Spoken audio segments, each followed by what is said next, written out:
Hi everyone, in this video, I will show you how to create auto replies in Slack.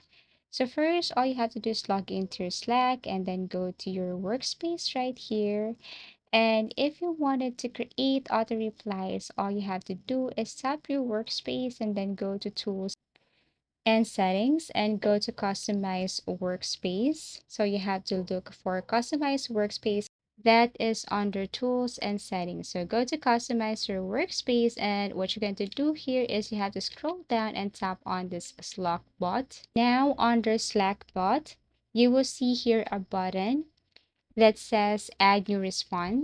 All you have to do is tap this one, and then here you can now create. For example, when someone says, such as say, for the sake of this tutorial, hi, hello, then Slackbot responds this message right here. So you can basically edit this. You can copy this one or create your own. After that, what you're going to do next is tap on the save button. So basically, that's it. You just have to make sure that you are using the correct workspace if you have tons of workspace here on your Slack. So basically, that's how easy it is to create auto replies in Slack.